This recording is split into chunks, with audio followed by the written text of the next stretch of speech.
बिस्मिल्लाहिर्रहमानिर्रहीम MS PowerPoint shortcut keys part 4 د دې نه مخکې موږ د کمپیوټر په شارټکټ کی باندې درې ویډیو جوړې کړې دي د MS Office MS Excel نو د دې نه مخکې تاسو هغه ویډیو وګورئ چې تاسو په پوهه شئ دا څلورم ویډیو وربه د دې نه وروسته دا ویډیو وګورئ که تاسو هغه ویډیو کتل غواړئ نو د سایت ته یو لینک راشي تاسو په هغه لینک باندې کلیک کړئ او د دې نه مخکې هغه ویډیو وګورئ په نننۍ ویډیو کې به تاسو ته د MS PowerPoint شارټکټ کی پلس MCQs خیمه تاسو ته نو ویډیو شروع کوو د دې نه مخکې که تاسو زموږ چینل سبسکرایب کړی نه چینل سبسکرایب کړئ او ورسره بیل ګنټې نشان هم پریس کړئ ځکه چې را روانې څومره ویډیو دي چې هغه تاسو ته په ټیم میلاویږي نو ویډیو شروع کوو اول به موږ د MS PowerPoint شارټ ډیفینیشن کوو چې MS PowerPoint موږ څنګه استعمالو او زموږ سره په کوم استعمال کې راځي نو مایکروسافت PowerPoint is a slideshow presentation program developed by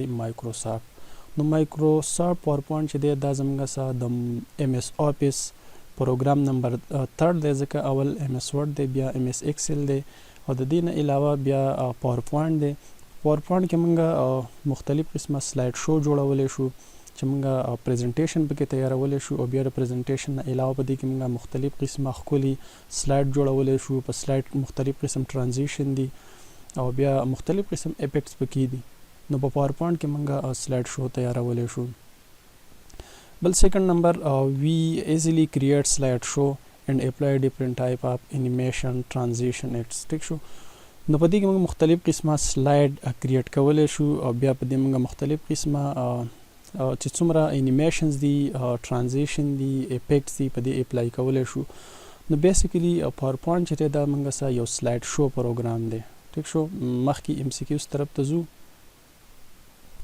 default font and size heading ټیک شو چې کله موږ د MS PowerPoint سلاید کولاو کو فار ایگزامپل دا زموږ سره د MS PowerPoint سلاید دی نو دا بیسیکلی زموږ سره په دوو حصو کې تقسیم بره کې زموږ سره هیډینګ راځي او په لاندې کې زموږ سره باډي راځي نو چې دې زموږ سره ډیفالت فونټ سایز دی د هیډینګ نو هغه 44 دی ټیک شو او دغه چې ټیکس سایز چې کوم دی هغه زموږ سره کیلیبري راځي نو د هیډینګ چې کوم فونټ سایز دی هغه زموږ سره بای ډیفالت 44 دی د دې نه علاوه دا موږ زیاتولی کمولی هم شو که تاسو کموئ یا زیاتوئ دا کمیږي زیاتیږي خو بای ډیفالت چې دی دا زموږ سره 44 دی او هغه د هیډینګ بل ډیفالت فونټ اینډ سایز باډي د دې د لاندې چې کوم حصه د باډي ده د دې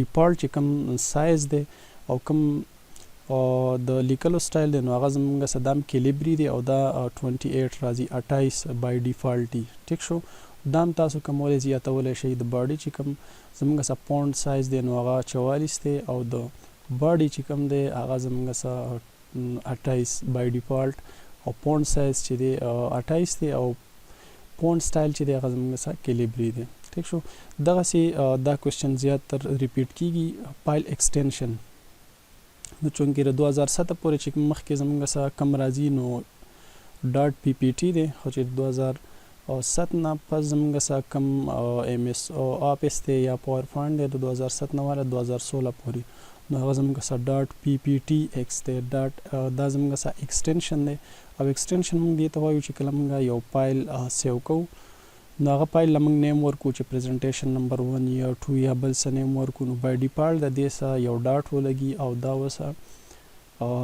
ډاټ PPTX دا وسه اتوماتیکلی دلته ایډ کیږي نو که تاسو ته چېرته په یو ټیسټ کې راشي چې یاره فایل ایکسټینشن زموږ سره د PowerPoint کم یو دی نو دا ډاټ PPT او یا څه 2007 ورکړي یا د هغه نه مخکې نو تاسو دې ته چیک ولګوئ که نه د دې نه وروسته یا ورکلي چې یاره فایل ایکسټینشن د 2016 نو تاسو دې ته چیک ولګوئ بالکل ایگزیکټ انسر یې چې دی ډاټ PPTX دی بل ډیفالت فایل نیم ټیک شو نو چې کله موږ ډیفالت یو فایل کولاو کو یو پریزنټیشن کولاو کو نو د هغه بای ډیفالت نیم چې دی نو هغه پریزنټیشن ونی که موږ په MS Excel کې کولاو کو نو هلته بای ډیفالت چې زموږ سره کوم د فایل نیم یا د پیج نیم کوم نو هغه بای ډیفالت بک ونی او په MS PowerPoint کې هغه زموږ سره پریزنټیشن ونی بای ډیفالت فایل نیم ټیک شو دغسې سلاید دی ته ویلی کېږي چې کله موږ راشو یو سلاید کولاو کو ټیک شو. او د دې سره لاندې بیا تاسو بل سلاید کولاو کوئ، بیا دلته بل سلاید کولاو کوئ، بیا بل سلاید کولاو کوئ، دغسې کمبینیشن اف سلاید. او د دې سره زموږ شارټ کټ کی چې کوم دی هغه زموږ سره کنټرول ایم دی. کنټرول ایم چې کله موږ پریس کوو نو زموږ سره یو نوی سلاید چې دی هغه کریټ کیږي. ټیک شو. نو دا زموږ سره د ایم ایس پاور پوینټ شارټ کټ کیز دي. کنټرول ایم چې موږ پریس کوو نو دا زموږ سره انسرټ کوي نیو سلاید. ټیک شو. ځکه چې په ایم ایس ورډ کې یا په ایم ایس ایکسل کې موږ ویل چې کله موږ یو نیو سلاید کریټ کوو نو د هغه دپاره موږ کنټرول ان پریس کوو. دغسې موږ که په ایم ایس ایکسل کې کله موږ یو نیو پیج کریټ کوو نو د هغه دپاره موږ کنټرول ان پریس کوو. په ایم ایس ورډ کې هم کنټرول ان پریس کوو. خو چې دلته موږ کله یو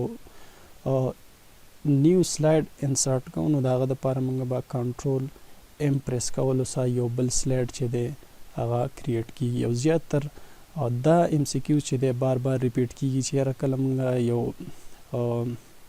نیو سلاید کریټ کوو نو هغه د کنټرول ان نه کریټ کیږي که د کنټرول ایم نه. نو دا ډېر ریپیټډ ام سی کیوز دی.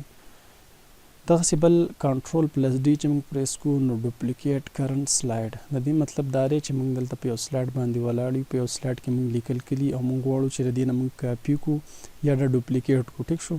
نو تاسو په هغه سلاید ودرېږئ او کنټرول ډي پریس کوئ نو ستاسو به د دغه سلاید نه یو بله کاپي جوړه شي، یو بله کاپي ته وځي. نو کنټرول ډي چې دی دا زموږ سره ډوپلیکیټ کوي کرنټ سلاید. بل شفټ پلس F3 دا زموږ سره چینج کیس.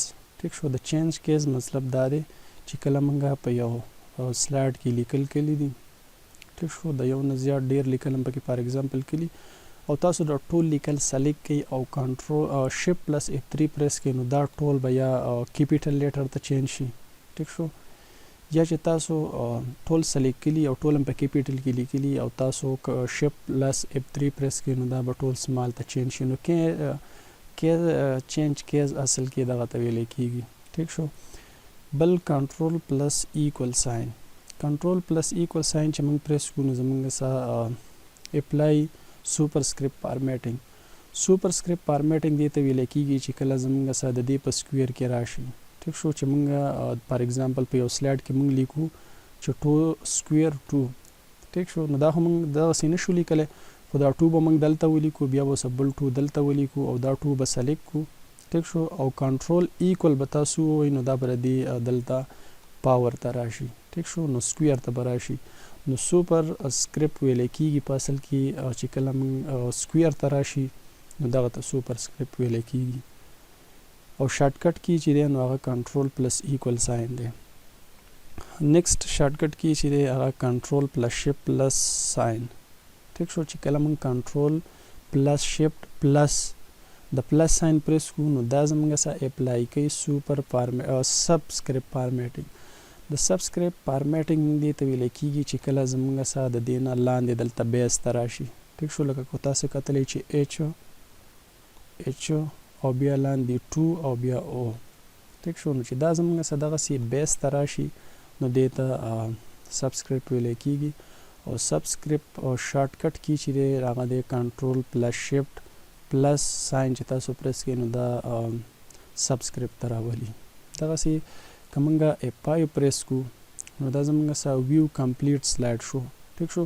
د دې مطلب دا دی چې کله موږ سلاید تیار کړو د یو نه زیات، فار ایگزامپل موږ 10 سلاید تیار کړو، 20 سلاید تیار کړو او دغه سلاید موږ شو کول غواړو یا تاسو شو کول غواړئ نو تاسو دغه سلاید باندې ودرېږئ او F5 پریس کړئ نو دا به ډایرکټ د پیج 1 نه سټارټ شي او پیج 2 پیج 3 پیج 4 طرف ته به ځي. نو F5 چې دی دا زموږ سره شو کوي کمپلیټ سلاید شو. ټیک شو. بل چې دی اسکیپ زموږ سره اینډ سلاید شو. اوس که دغه تاسو غواړئ چې دغه سلاید شو تاسو اینډ کوئ، ختم کوئ، نو دغه دپاره تاسو اسکیپ بټن ووهئ نو دغه سلاید شو چې دا به اینډ شي. ټیک شو. بل راځي اس چې دی نو د دې سره اټومیټیکلی موږ سټاپ کولی شو یا سټارټ کولی شو سلاید شو. که تاسو یو سلاید شو تاسو غواړئ چې تاسو سټاپ کړئ نو تاسو اس پریس کړئ، دغه سلاید شو بس تاسو سټاپ شي. که تاسو سټارټ کول غواړئ دوباره نو تاسو اس پریس کړئ، سمپل اس، دا به دوباره د دغه ځای نه سټارټ شي. نو سلاید شو سټارټ یا د سټاپ کولو لپاره موږ سره سمپل اس استعمالیږي. بل ام سی کیو چې دی کنټرول پلس ا. کنټرول پلس ا چینج د پن ټو د پوینټر ډیورینګ ا سلایډ شو. د دې مطلب دا دی چې دا زموږ سره د ډیورینګ په سلایډ شو کې ټیک شو د سلایډ شو په دوران کې دا زموږ سره د پن فارمیټینګ چینج کوي. که تاسو وګورئ نو زه چې دلته د لیکل کوم نو دا پن دی ټیک شو. که زه اوس کنټرول پلس ا پریس کوم نو تاسو وکتل چې هغه کم پن نو هغه زموږ سره د ایرو ته چینج کړو ټیک شو. نو دا زموږ سره دغسې خو دا به یاد ساتئ چې دا زموږ سره د سلایډ شو په دوران کې که چېرته موږ لیکل کوو ټیک شو که چېرته موږ لیکل کوو او په یو پیج کې زه ولاړ یم او کنټرول ا ما پریس کړو نو دا به زموږ سره سلیکټ کوي ټیکس به زموږ سره ټول سلیکشن به کوي د ټیکس. او چې کله تاسو د سلایډ شو په دوران کې پریس کوي نو دا پین چې دی دا چینج کوي پوینټر ته ټیک شو. که تاسو کتل چې هغه ایرو ته دا پین چینج کو. که تاسو کله د لیکایي په دوران کې پریس کوي او تاسو لیکل کوي او په هغه دوران کې پریس کوي کنټرول پلس ا نو دا به سلیکټ کوي ټیکس ټیک شو. د ټیکس سلیکشن به کوي. دغسې کنټرول پلس اچ hide the pointer or pin during a slide show. که زه اوس کنټرول پلس اچ پریس کوم نو دا کوم پن چې دی دا لیکایي پې زه کوم نو دا هایډ کوي زموږ سره ټیک شو. نو کنټرول پلس اچ چې دی دا زموږ سره هایډ کوي پوینټر. بل کنټرول پلس پی چې دی تاسو وکتل چې ما کنټرول پلس ا پریس کو نو دا زموږ سره ایرو ته چینج شو. اوس که زه کنټرول پلس پی پریس کوم دوباره نو دا اکټیویټ د پین ټول ډیورینګ سلایډ شو. نو دا زموږ سره دوباره چینج کیږي د پین ته. نو کنټرول پی چې دی دا د سلایډ شو په دوران کې زموږ سره ایرو چې دی دا ډایرکټ پین ته چینج کوي ټیک شو. اوس که تاسو د سلایډ شو نه علاوه کنټرول پی پریس کوي نو دا زموږ سره عام طور باندې د پرنټ لپاره استعمالیږي. که ام اس ورډ دی که ام اس ایکسل دی که پاور پوینټ دی خو چې د سلایډ نه علاوه دا موږ پریس کو نو دا به زموږ سره د پرنټ آپشن لپاره استعمالیږي. بل کنټرول پلس ټي اوپن د فونټ باکس ټیک شو. که تاسو اوپن کوئ د فونټ باکس نو کنټرول پلس ټي چې تاسو پریس کوئ په سلایډ شو کې یا په سلایډ کې دا به ستاسو سره د فونټ چې کوم باکس دی هغه کولاو شي. په هغه کې تاسو ټیکس غټولی شئ هغه له فارمیټ ورکولی شئ هغه له مختلف قسم بولډ اټالیک انډرلاین نور چې څومره اپشن دی هغه پې تاسو اپلای کولی شئ. د هغه لپاره ډایرکټ شارټکټ کی چې دی هغه کنټرول پلس ټي دی ټیک شو. نو په دې باندې دا زموږ سره د پاور پوینټ سلایډ او شارټکټ کیز ان شاء الله. بل ویډیو کې به موږ د دې نه علاوه چې نور زموږ سره څومره د ام اس ورډ ایکسل ایکسس پاور پوینټ د دې نه موږ ټاپ 50 شارټکټ کیز رالو په هغه باندې به موږ ویډیو جوړو چې دې نه علاوه څومره سی کیوز هغه به تاسو ته هلته کلیر شي. خو د دې نه مخکې تاسو زموږ چینل سبسکرایب کړئ دا خامخا سبسکرایب کړئ ځکه چې کله موږ بل د شارټکټ کی ویډیو خېجو چې هغه تاسو ته په ټیم میلاویږي ان شاء الله بل ویډیو موږ جوړو په هغه کې به ټاپ 50 د ام اس افیس چې کوم څلور پروګرامونه چې د شارټکټ کیز دی هغه به تاسو ته په هغه کې هایو.